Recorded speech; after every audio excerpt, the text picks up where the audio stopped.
समस्या आपके शहर की, समस्या आपके गांव की, समस्या आपकी मंडी की या खेत खलियान की, समस्या आपकी गली की या आपके वार्ड की, जो अक्सर हो जाती है अनसुनी, लेकिन अब नहीं होगा ऐसा। हम करेंगे आपकी आवाज को बुलंद, क्योंकि हम हैं आपकी आवाज। देखिए जनता की आवाज मेरे साथ सिर्फ एटीएल न्यूज पर। जनता की आवाज कार्यक्रम में आप सभी का स्वागत है और मैं हूं समर गुप्ता।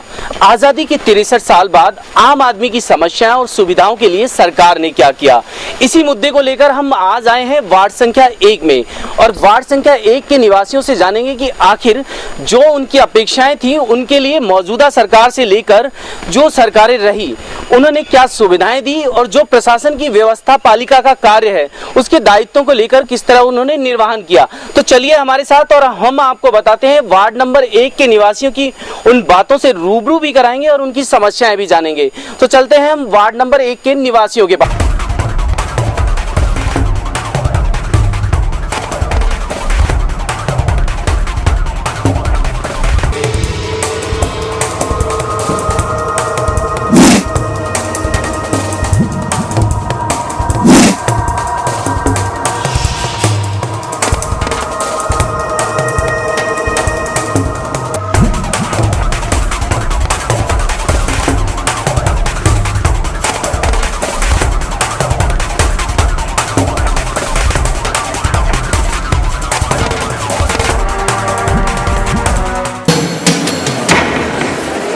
तो चलिए हमारे साथ बहुत सारे वार्ड नंबर 1 के निवासी हैं और यहाँ पर हर ही तबके के लोग जुड़े हुए हैं जो अपनी समस्याओं से लेकर उन तमाम बातों को आपके सामने रखेंगे जिनके लिए अक्सर आम आदमी अपने मतों का प्रयोग करते हुए सरकारें चुनता है।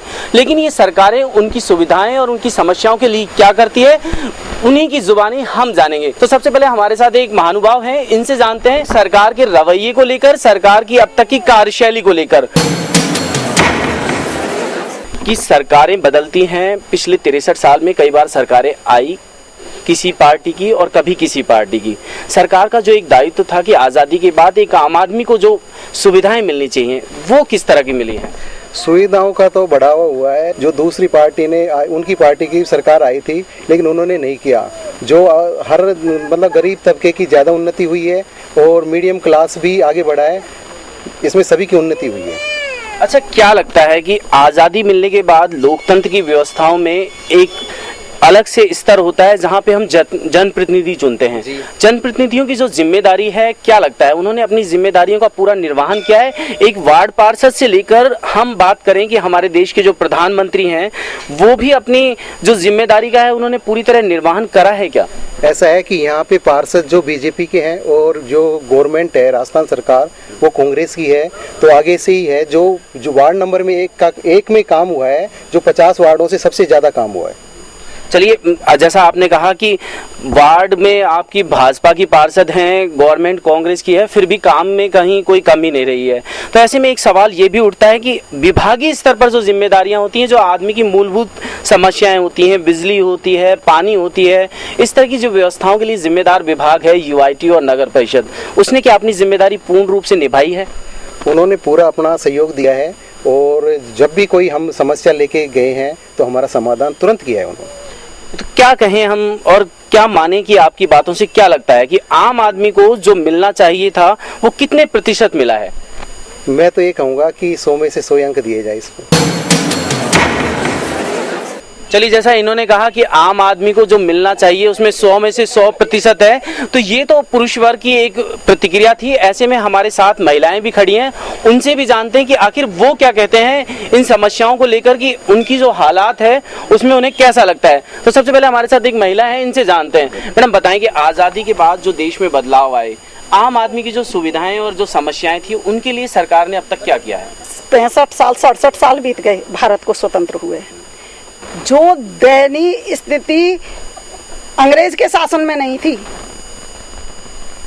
कम से कम नहीं तो 50 साल से ऊपर कांग्रेस ने शासन किया है। जिस समय भारत स्वतंत्र हुआ था उस समय रुपए की दर 1 रुपए थी डॉलर के मुकाबले में।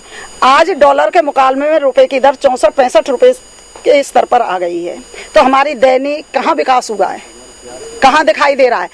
जो कांग्रेस ये कहती है कि गरीब के जो 28 रुपए प्रतिदिन कमाने वाला आदमी है वो गरीब नहीं है। मैं कांग्रेस से कहती हूँ कि प्रत्येक शहर में, प्रत्येक वार्ड में एक वृद्धाश्रम खुलवा दिया जाए, जिसमें भोजन अगर उनके बेटों से 5 रुपया रोज ले लिए जाएं और वृद्धों को भोजन दिया जाए, उनको कपड़े दिए जाएं। जब ये जाते हैं कहीं पर सफर करने के लिए, या इनका डेली का महंगाई भत्ता कितना होता है, उनके लिए तो महंगाई भत्तों के अंबार लगे हुए हैं, लेकिन एक गरीब आदमी की थाली से प्याज गायब है। आधा किलो प्याज भी 30 रुपए की नहीं आती है, 80 रुपए किलो प्याज हो गई। और ये महाशय जी कहते हैं कि 5 रुपए रोज में थाली मिलती है। यूआईटी का विकास बताती हूँ मैं। ऐसा ये कह रही हैं कि सरकार की जो अब तक की खासकर कांग्रेस सरकार की कार्यशैली रही वो आम आदमी को कोई भी सुविधा नहीं दे पाई। आम आदमी के जो स्तर है उसमें बदलाव लाने की बजाय रुपए की गिरावट की तरह आम आदमी के स्तर में भी गिरावट लाई है। लेकिन एक सवाल और उठता है कि जो जिम्मेदारियां विभागीय स्तर पे होती हैं, जो व्यवस्था पालिका की जिम्मेदारी है नल बिजली पानी को लेकर, वो आम आदमी तक पहुंच पाया है नहीं पहुंच पाया है, उस बारे में भी जानते हैं। क्या कहेंगे आप, व्यवस्था पालिका जो यूआईटी और नगर परिषद की जिम्मेदारी है उसने निभाई अपनी जिम्मेदारी? देखिए तो सरकार इतनी निकम्मी और निकृष्ट हो चुकी है कि हमारे सैनिकों के सिर काट काट के ले जाएं, लेकिन खून, आंखों में खून नहीं उतरता है, बल्कि पानी के 2 आंसू बहा भी नहीं सकते। आम आदमी की जरूरतों की बात की जाए कि जो यूआईटी और नगर परिषद आपके लिए ये कॉलोनी है, इसमें जो बिजली पानी की व्यवस्था है उसके लिए क्या करा है? आप बिजली पानी की व्यवस्था देख रहे हैं, यूआईटी का ये पार्क है, इसमें रात को आके खुद आप चेक करना कि मुश्किल से 3 लाइट जल रही है, जबकि कम से कम नहीं तो 25 लीटर यूआईटी पर इस पार्क की लाइट के लिए पहुंच चुके हैं। यहाँ का जो वार्ड का इसका पार्क का जो अध्यक्ष है उसने कम से कम 6 दिन तक आमरण अनशन किया था। जब साल भर बाद 3 बार फाइल खोलने के बाद में यूआईटी में से फाइल गायब हो जाएं, संसद भवन में से कोयले की फाइलें 147 फाइलें गायब हो जाएं, तो इस शासन को तुम क्या कहोगे? तो मैडम, जैसा आप कह रहे हैं कि व्यवस्था पालिका ने अपना कार्य सही ढंग से नहीं किया, लोगों को अपनी सुविधाओं के लिए अनशन करना पड़ा, विरोध प्रदर्शन करना पड़ा, लेकिन जो पक्ष है और जो विपक्ष के नेता हैं उनकी भी जिम्मेदारी थी आम आदमी की समस्याओं के लिए आवाज उठाएं। उन्होंने अपने स्तर पर क्या किया अब तक? देखो, विपक्ष का काम है कि जुझारू बन करके उन मांगों को मनवाए, लेकिन ये क्या कि जो आज जरूरत है, जब यूँ कहते हैं क्या वर्षा जब कृषि सुखाने, वो जुझारू नेता जूझता रहे, और जब फसल सूख जाए उसके बाद में सुविधाएं दो, और वो भी ऐसी नगण्य जिसकी कोई सीमा नहीं।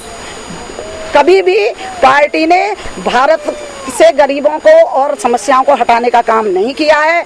अगर ये सरकार करती तो 50 साल का बहुत टाइम है, 50 साल का शासन भारतीय जनता पार्टी को मिल जाने दो, फिर इस देश की कायाकल्प देख लेना कि भारत की एलओसी नहीं, लाहौर पर कब्जा करके बता देंगे।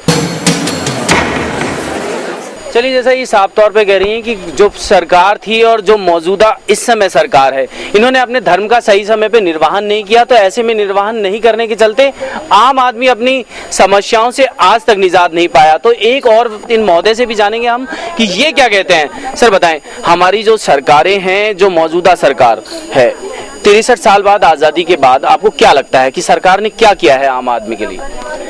ठीक है सर, आम आदमी की हम बात करें तो मुझे नहीं लगता कि इस कांग्रेस सरकार ने आम आदमी के लिए कुछ किया है। मैं नहीं मानता। आज मेरी एज 53 साल है, भारत को आज़ाद हुए 67 साल हो गए, तो वो मैंने जो देखा सीन, जिसको पिक्चर गदर में दिखाया गया था, उस चीज़ को देखते हुए कांग्रेस सरकार को ये देखना चाहिए कि हमारे देश का आदमी, उसकी सुरक्षा पहले। जिस तरह से कांग्रेस सरकार अपनी नीतियों पर खरी कभी नहीं उतरती, और वही आज है। मैं अपनी उम्र में 50 साल में देख चुका हूँ कि कौन कितना हुआ है। सबसे ज़्यादा सत्ता में रही कांग्रेस, और सबसे कम काम किया कांग्रेस ने। हमारे बुजुर्ग थे कांग्रेस से थे, हमें उसे निकाला पाकिस्तान से कांग्रेस थी, लेकिन वो जवाहरलाल नेहरू जी की थी। सोनिया मनमोहन की कांग्रेस नहीं थी, तो उनको अगर तुम कहते हो कि हम उनके कहने पर उनके पथ पर चलते हैं, हम महात्मा गांधी जी के पथ पर चलते हैं, तो उन चीजों को देखते हुए कहाँ है आप में अब कुछ?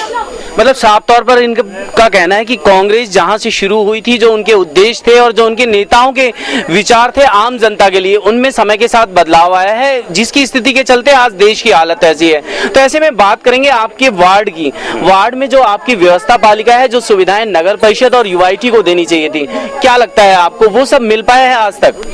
नहीं, मिलने के लिए हमारी पार्षद महोदय लड़ती है, वहाँ बजट नहीं मिल पाता टाइम पर, तो वार्ड का तो आगे आप कैसे समझते हैं कैसे होगा? विदाउट बजट तो पार्षद जी भी कुछ नहीं कर सकते।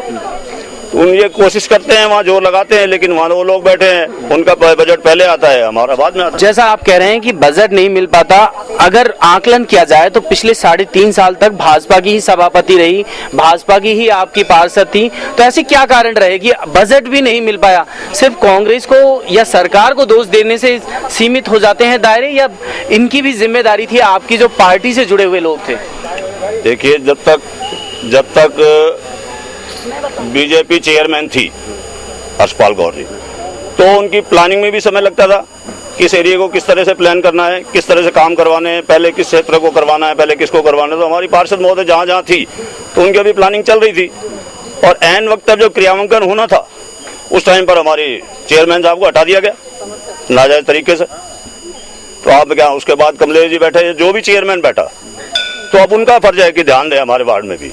अच्छा, आपको क्या लगता है कि 5 साल का कार्यकाल होता है, 3.5 साल तक कोई प्लानिंग बनाता रहे, तो आम आदमी को सुविधा कब मिलने वाली है? अगले 5 साल बाद? नहीं, अलवर को अगर अपन देखें तो इनकी टांग खैंचा खांची में ही 3.5 साल निकल गए थे, और ये मुद्दा बना हुआ था बहुत बड़ा कि इनको कैसे यहाँ से हटाया जाए।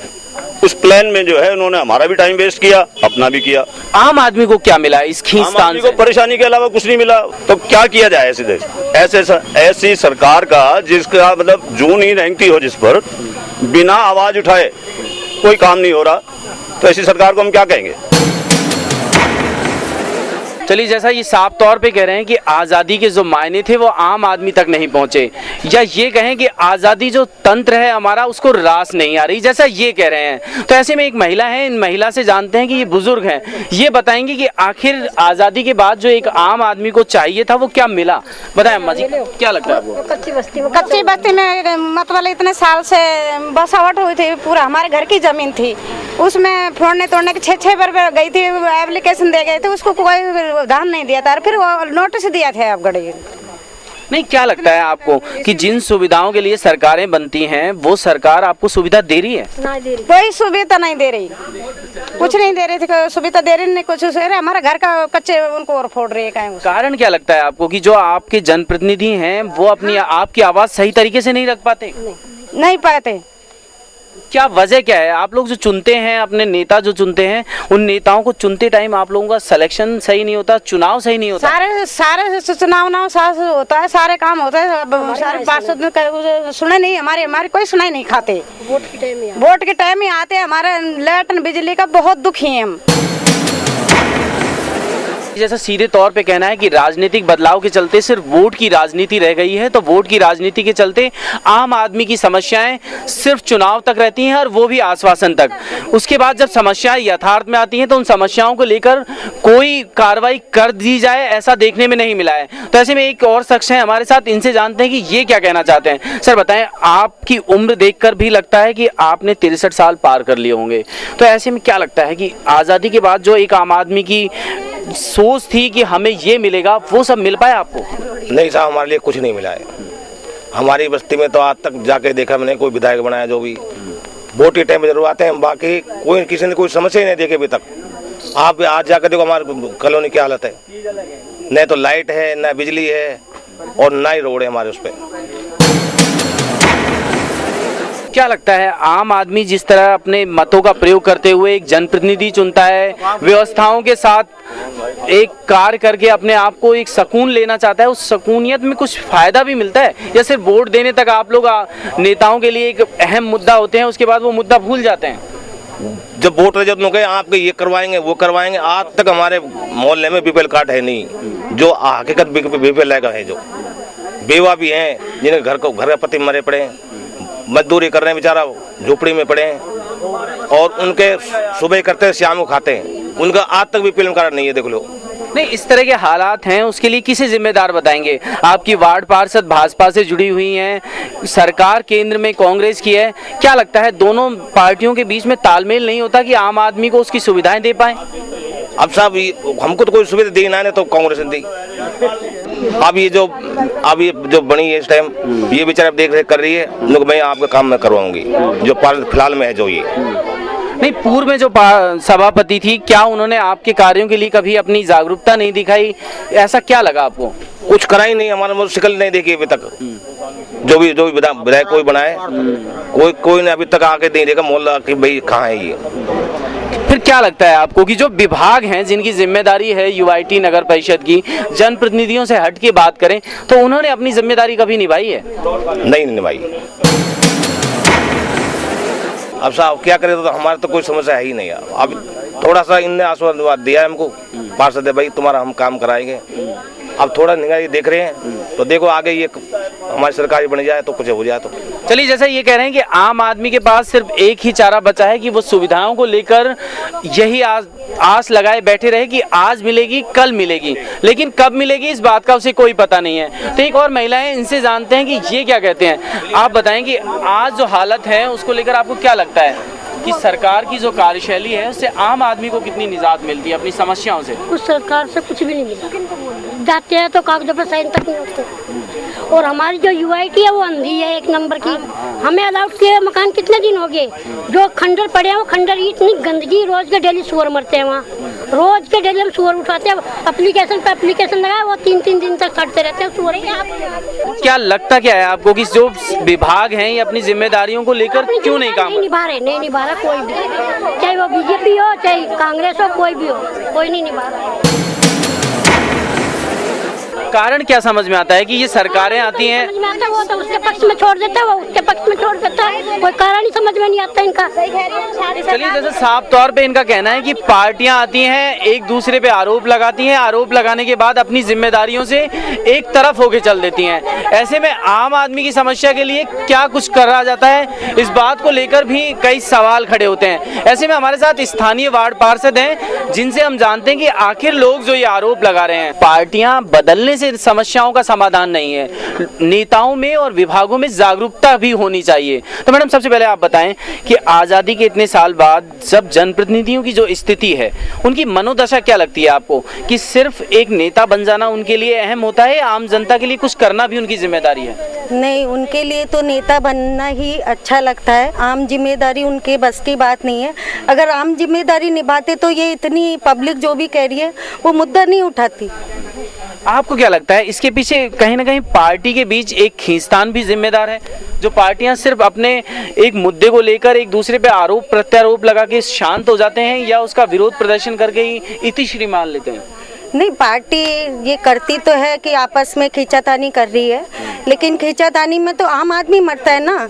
खींचातानी वो लोग क्यों करते हैं? आम आदमी की समस्या सुनो, आम आदमी ही तो उनको वोट देता है, आम आदमी से ही वो आदमी बनते हैं, आम आदमी से ही विधायक बनता है, आम आदमी से ही सांसद बनता है। तो सांसद हर मोहल्ले में आए, हर उसकी समस्या सुने। गरीब का तो अभी वो का वो ही है, आज़ादी हो गई लेकिन आज़ादी का कोई वो नहीं है। नहीं, आप भी एक जनप्रतिनिधि हैं, लोगों ने आपको भी चुना है और आपके ही वार्ड की बहुत सारी समस्याएं हैं, तो आपको क्या लगता है उसमें आपकी भी कहीं कोई कमी रही है?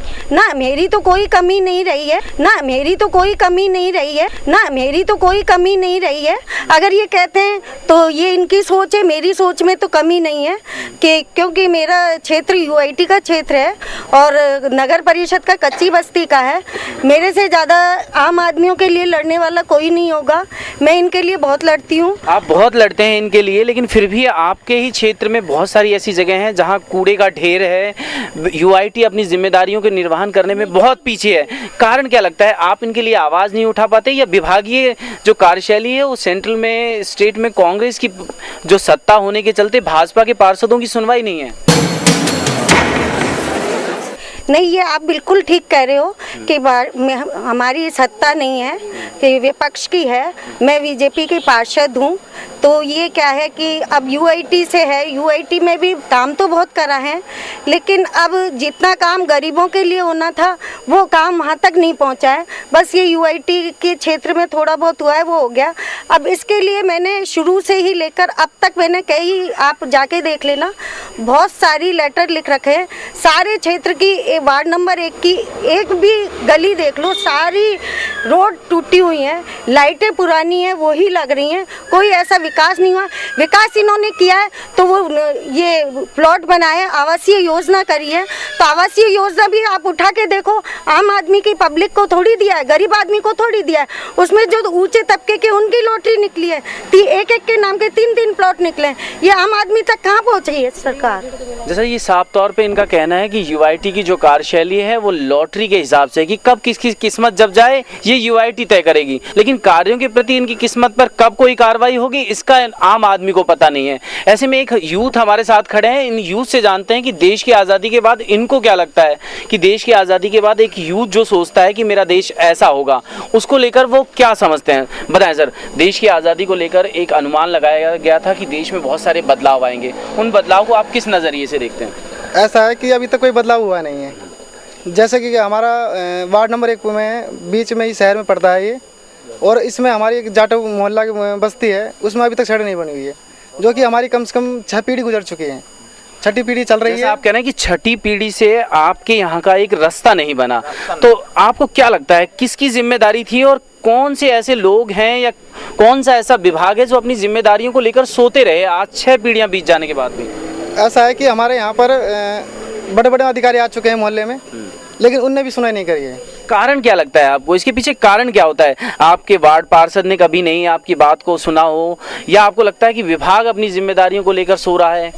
नहीं, पार्षद तो हमारे लिए बहुत काम करवा रही है, ट्यूबलाइट खराब हो जाती है ठीक करवा देती हैं। जैसा कि अभी हमारे 4 दिन से हम जा रहे हैं लाइट के लिए, ठीक नहीं हो पाई है क्योंकि दबाव पड़ जाता है कांग्रेस का, तो कुछ काम नहीं। ऐसा भी लगता है कि आपके पार्षद भाजपा से हैं, कांग्रेस की सरकार है? हाँ, इसलिए है क्योंकि पार्षद जो हमारी बीजेपी की है और सत्ता जो सरकार की कांग्रेस की चल रही है। तो आपको लगता है कि पार्टियों के चलते आपसी मतभेद के आम आदमी को समस्याओं का सामना करना पड़ेगा? अब उनमें आपस में मतभेद हो रहा है, समस्या सामना हमको करना पड़ रहा है। अब इन हालातों में क्या लगता है आपको कि हमारे देश में जो एक आम आदमी है उसको क्या मिला है आज तक? आम आदमी को कुछ भी नहीं मिला है, महंगाई बहुत ज़्यादा बढ़ गई है सरकार के रहते से, और गरीब आदमी ऐसे कैसे पड़े हैं हम।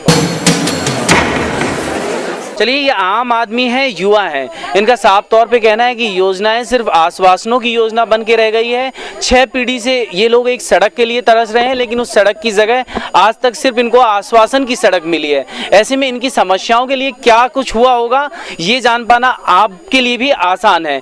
चलिए, एक और महिला हमारे साथ हैं, इनसे जानते हैं कि आखिर जो मौजूदा सरकार है और जो सरकारें रह चुकी हैं उसने आम आदमी को क्या दिया है, तो बताएं आप कि क्या मिला है? सब हम गरीब आदमी हैं और सरकार हमारे लिए बनती है तो हम बहुत खुश हो जाते हैं, और सरकार हमारे कट भागती है तो हम कितना दुख होते हैं, हमारा बना हुआ घोंसला उठाती है तो हम कहाँ जाएंगे इस पूछो।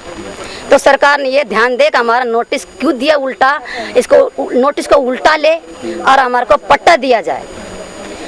और हम 5 घर है, इस सर्वे में ना होने हमारा वोट नहीं होता, 5 वोट कितना होता है सरकार को ये नहीं पता।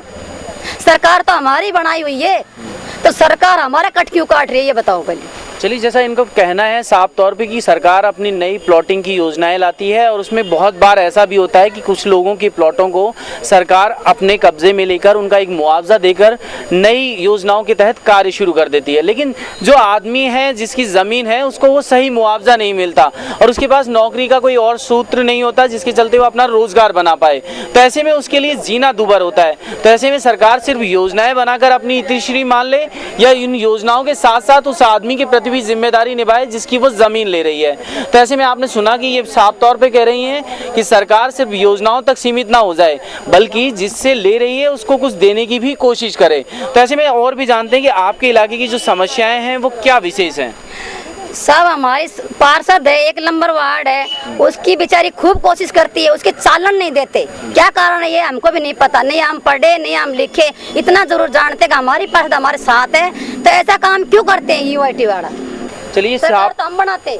चलिए साफ तौर पे उनका एक आक्रोश है जिसमें ये कहना चाहती हैं कि सरकार हम बनाते हैं, लेकिन सरकार बनाने के बाद सरकार की कार्यशैली इस कदर हो जाती है कि लोगों में इस कदर आक्रोश है कि वो अपना आक्रोश किसी भी हद तक प्रकट कर सकते हैं। अक्सर देखने में आया है जब जब मीडिया ने जनता की आवाज बुलंद की है, प्रशासन अपनी जागरूकता को दिखाते हुए अपने कार्यों के प्रति जिम्मेदारी तो समझने लगा है, लेकिन ये जिम्मेदारी महज खाना पूर्ति या कुछ समय के लिए होती है। लेकिन हमारा ये कार्यक्रम न सिर्फ इस खाना पूर्तिपूर्ण कार्रवाई के खिलाफ है, बल्कि आम आदमी की उस आवाज को उस मुद्दे तक ले जाएगा जहां उसे पूर्ण संतुष्टि मिलती है। इसी तरह के हालातों से हम आपको अपने और कार्यक्रमों में रूबरू कराते रहेंगे। आप देखते रहिए हमारा खास कार्यक्रम जनता की आवाज। समस्या आपके शहर की, समस्या आपके गांव की, समस्या आपकी मंडी की या खेत खलियान की, समस्या आपकी गली की या आपके वार्ड की, जो अक्सर हो जाती है अनसुनी, लेकिन अब नहीं होगा ऐसा। हम करेंगे आपकी आवाज को बुलंद, क्योंकि हम हैं आपकी आवाज। देखिए जनता की आवाज मेरे साथ सिर्फ एटीएल न्यूज पर।